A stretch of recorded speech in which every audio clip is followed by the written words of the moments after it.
नमस्कार दोस्तों, मैं हूं आपका अपना संदीप। मैं इस वीडियो में आपको मास्टर की सिस्टम के बारे में कुछ बताना चाहूँगा। कुछ लोग बहुत कम कोशिश से ही सफलता, शक्ति, धन और उपलब्धि हासिल कर लेते हैं।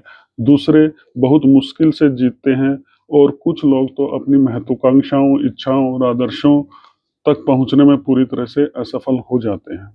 ऐसा क्यों होता है? कुछ लोग अपनी महत्वाकांक्षाओं को आसानी से, कुछ मुश्किल से और कुछ बिल्कुल भी क्यों नहीं पूरा कर पाते, इसका कारण शारीरिक नहीं हो सकता। नहीं तो शारीरिक रूप से सबसे सफल इंसान यानी परफेक्ट इंसान ही सबसे सफल होते। इसलिए यह अंतर मानसिक होना चाहिए, मन में होना चाहिए। इसलिए मन ही रचनात्मक शक्ति होनी चाहिए, जो इंसानों के बीच एकमात्र अंतर पैदा करती है। इसलिए ये मन ही है जो माहौल और इंसानों के रास्ते में आने वाली हर दूसरी बाधा को पार करता है। जब सोच की रचनात्मक शक्ति को पूरी तरह से समझ लिया जाएगा, तो इसका असर अद्भुत दिखेगा। लेकिन ऐसे नतीजे सही इस्तेमाल, लगन और एकाग्रता के बिना हासिल नहीं किए जा सकते।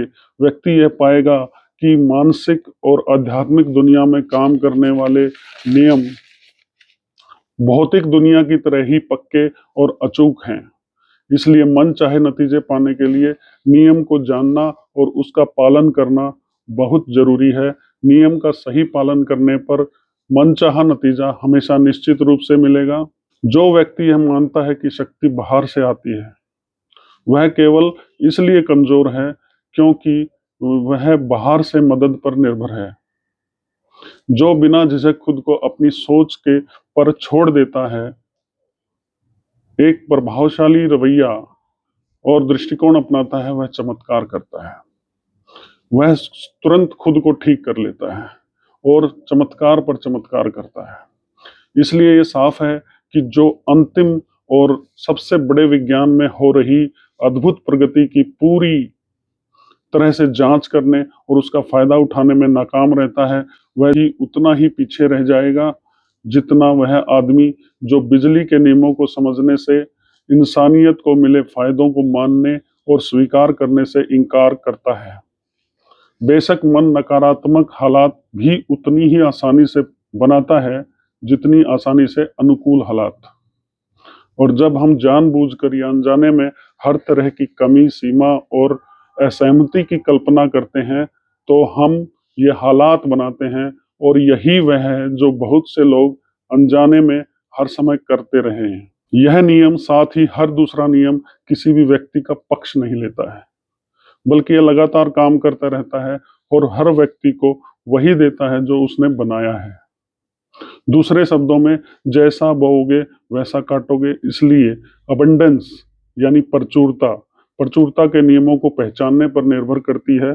और इस तथ्य पर मन न केवल निर्माता है, बल्कि जो कुछ भी है उसका एकमात्र निर्माता है। निश्चित रूप से कुछ भी तब तक नहीं बनाया जा सकता जब तक हम यह न जान लें कि इसे बनाया जा सकता है और फिर सही प्रयास न करें। आज दुनिया में उतनी ही बिजली है जितनी 50 साल पहले थी, लेकिन जब तक किसी ने उस नियम को नहीं पहचाना जिससे इसे सेवा में लाया जा सके, हमें कोई फायदा नहीं हुआ। अब जब नियम समझ में आ गया है, तो व्यवहारिक रूप से पूरी दुनिया इससे रोशन है। अबंडेंस यानी प्रचुरता के नियम के साथ भी ऐसा ही है।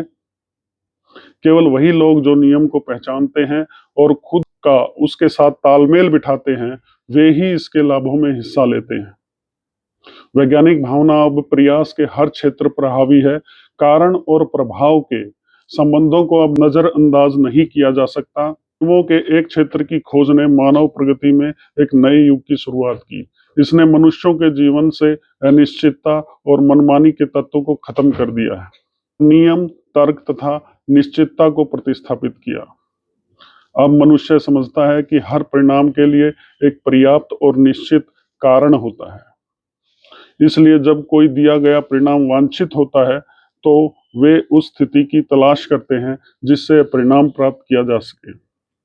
जिस आधार पर सभी नियम टिके हैं, उसकी खोज आगमनात्मक तर्क द्वारा की गई थी, जिसमें कई अलग अलग घटनाओं की एक दूसरे से तुलना तब तक की जाती है जब तक कि वह सामान्य कारक न दिख जाए जो उन सभी को जन्म देता है। यह अध्ययन की वह विधि है जिसके लिए सभ्य राष्ट्र अपनी अधिकांश समृद्धि और अपने ज्ञान के अधिक मूल्यवान हिस्से के ऋणी हैं।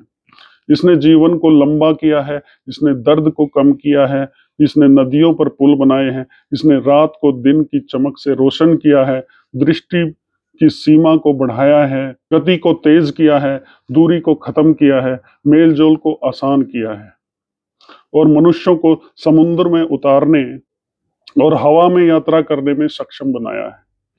तो इसमें क्या आश्चर्य है कि मनुष्यों ने जल्द ही अध्ययन की इस प्रणाली के आशीर्वाद को अपनी सोचने की विधि तक विस्तारित करने का प्रयास किया, ताकि जब यह पूरी तरह से स्पष्ट हो गया कि कुछ परिणाम सोचने की एक विशेष विधि का पालन करते हैं, तो केवल इन परिणामों को वर्गीकृत करना ही बाकी रह गया।